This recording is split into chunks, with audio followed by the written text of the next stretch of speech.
Pascal Delage. Souvent, on parle des animaux.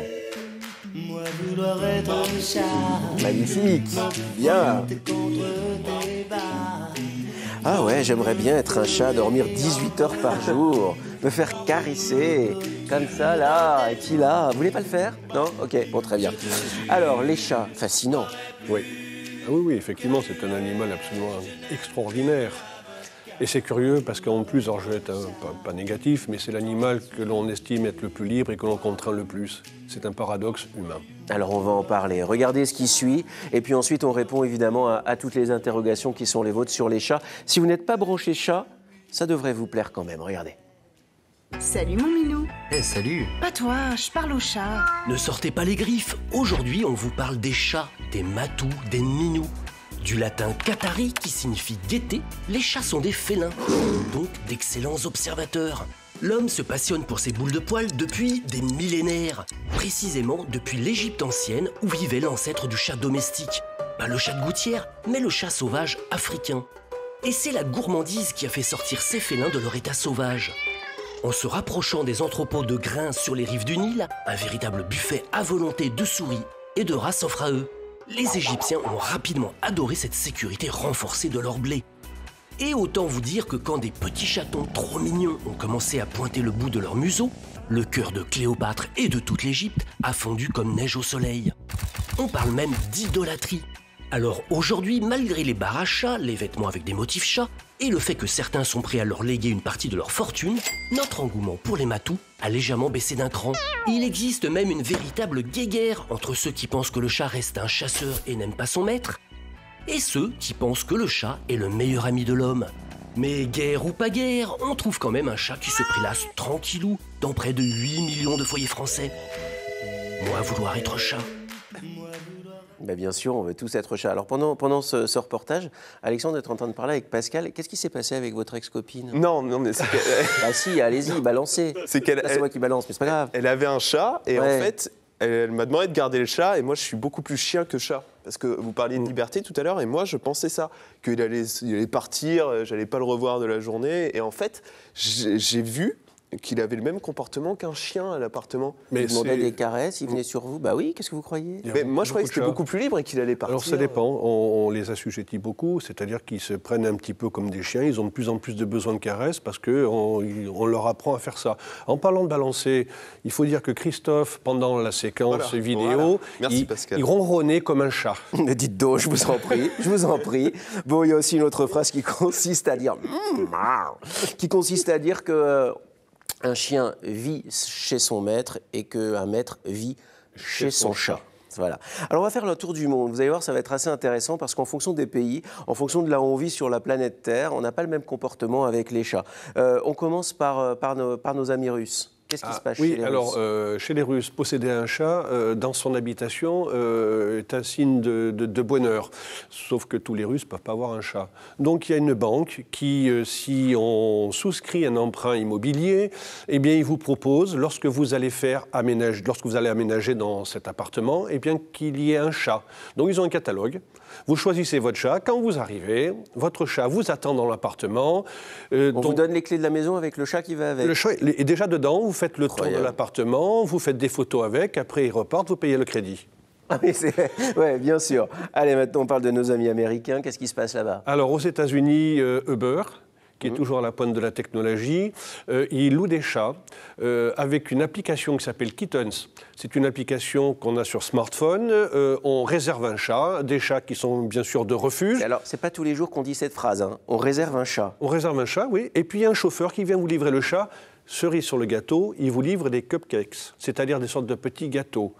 Ça coûte à peu près 20 € Oui, parce que certains se disent « je vais manger le chat ». Eh ben non, c'est le cupcake qu'on mange. Absolument. Au cas où ils confondraient, bah, franchement, le cupcake et le chat prend le rang?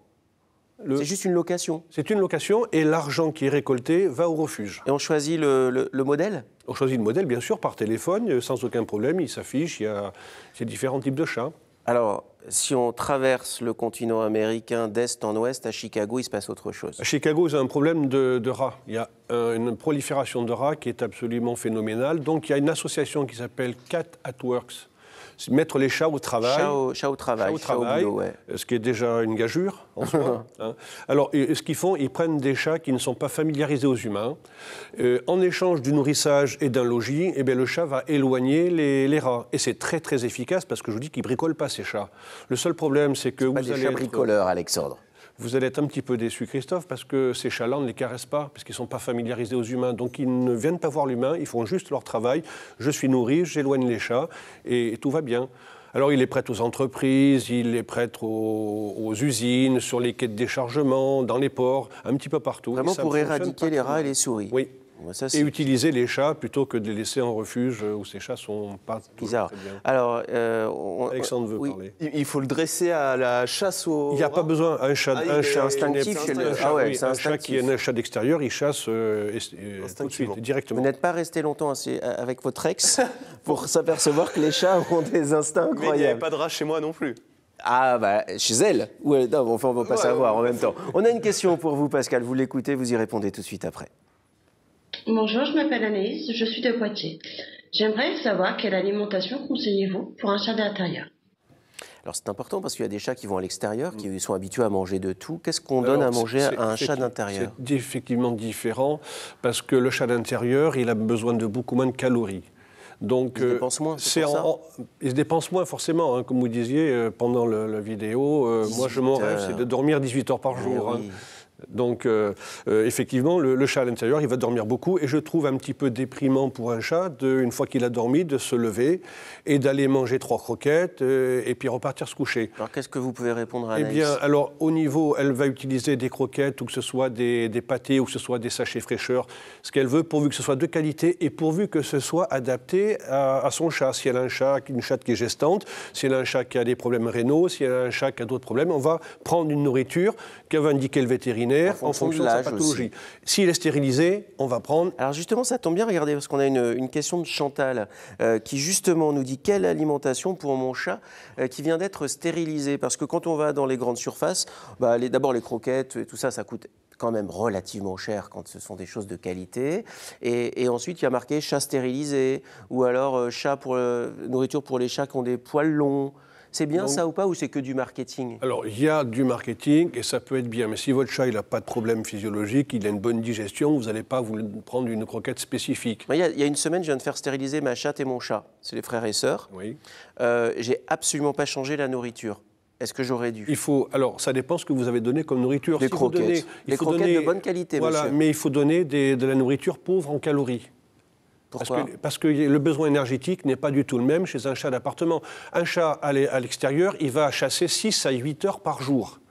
Et sur 6 et 8 heures, il va faire plusieurs tentatives de chasse qui vont être infructueuses pour arriver à se nourrir un petit peu. Il va se dépenser. Un chat d'intérieur, c'est moins le cas. Et quand ils sont stérilisés, les gens ou pas, ils dorment plus? J'ai l'impression que depuis qu'ils sont stérilisés, ils font que ça. Il y a une consommation d'énergie qui est faite par les hormones qui est moindre parce qu'il n'y a plus de production hormonale, du moins de ce côté-là. Mais ils deviennent plus câlins.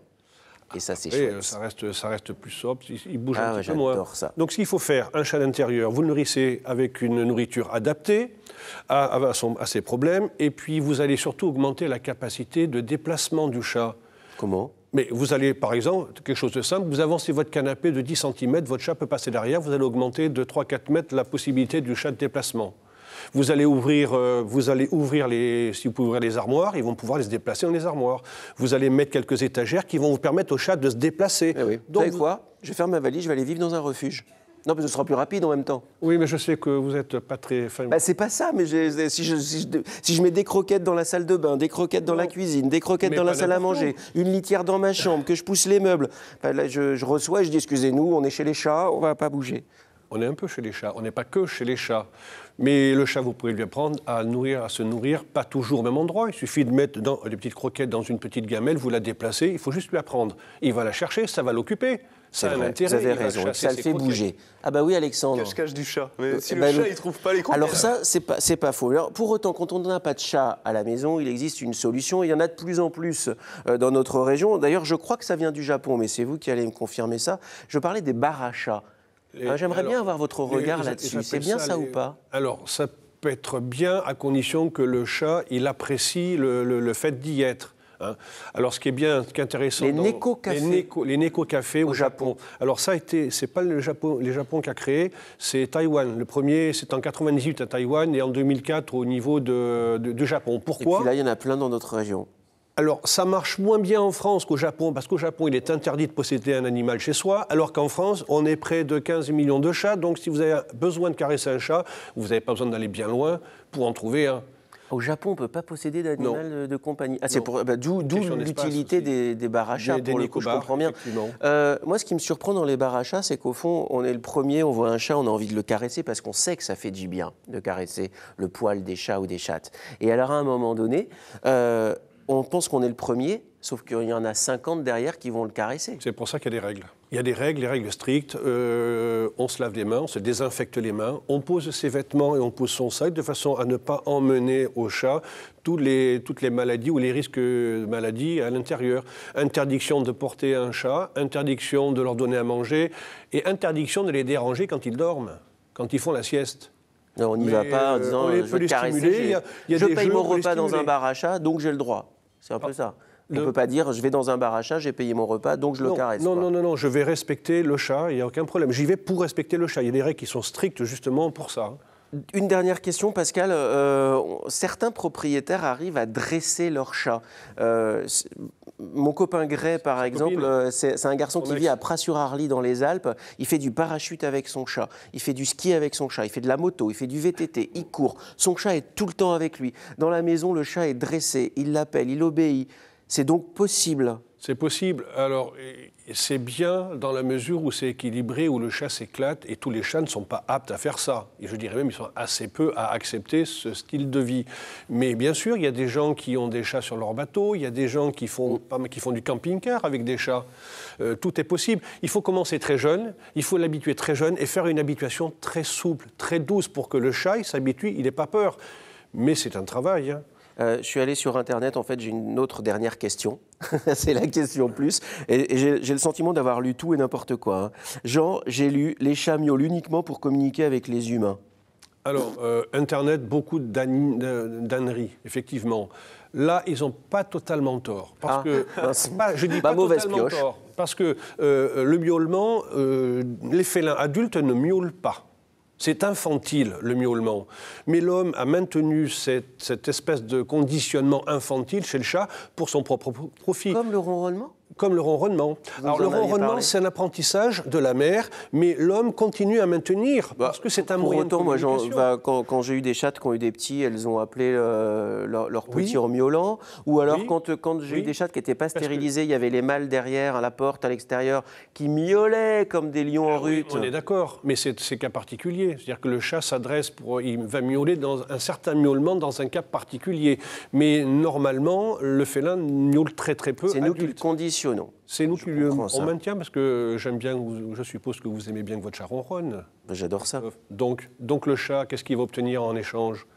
Du câlin, une petite friandise, donc ça lui va bien, donc il va continuer à ronronner pour continuer à obtenir des friandises et des câlins. Pas comme vous, un peu comme vous. Vous avez des points communs avec les chats finalement. Je voudrais vous parler d'Estelle. Estelle, on l'appelle la dame aux 35 chats. On l'a rencontrée, vous allez voir, c'est assez surprenant, mais elle prend grand soin des chats qui, à mon avis, lui rendent bien. Ils s'appellent Moïse, Chakra, Grabouillon. Leur point commun, tous sont des rescapés. Bonjour Malice. Donc Malice, c'est une dame qui me l'a amenée parce qu'elle était passée sous la voiture. Elle est arrivée donc il y a 15 ans. Le sida, ce petit chat qui était très très sauvage à la base, a attrapé la toxoplasmose. Ça fait 2 ans qu'elle est là. Elle a eu 1 an vraiment de soins et maintenant elle est bien. Ces chats, cabossés par la vie, Estelle les remet sur pattes. Ils sont 35 dans sa maison transformée en refuge. Moi, t'es gentil. Un travail de chaque instant, nuit et jour, elle soigne ses matous aux pathologies sévères. Une véritable vocation. Petite déjà, elle accueillait des animaux chez elle. Ça me coûte dans mon temps, dans mon énergie, mais de ne pas le faire me coûterait encore plus. Il y en a certains, on ne peut pas les sauver, il y en a, ils meurent, et il y en a, on les sauve. Et là, c'est... on a comme un cadeau de la vie. Avec son association Félin pour l'autre, Estelle recueille 80 chats par an. Vétérinaires, SPA et particuliers lui confient ces animaux abandonnés.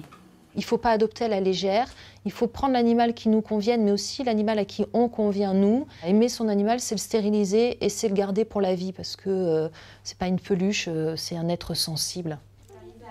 En 2018, 71 minés bichonnés par Estelle ont enfin retrouvé une famille. Allez, courvole à tes activités. Elle aime les chats, hein. Ça se voit. Elle s'appelle Estelle, c'est à Marsac-sur-l'Île, c'est en Dordogne, et son association s'appelle Félin pour l'autre 24. Si vous voulez prendre contact avec elle, évidemment, vous pouvez. C'est Elsa Arnoux qui l'a rencontrée. Vous en pensez quoi, Pascal? Félin pour l'autre, c'est magnifique comme phrase. Félin pour l'autre, c'est beau, hein? Ce que j'en pense, je trouve c'est très beau ce qu'elle fait. Je trouve regrettable qu'elle soit obligée de le faire. Vous avez raison. Mais c'est magnifique. C'est une belle réflexion, signée Pascal Delage, voilà, monsieur.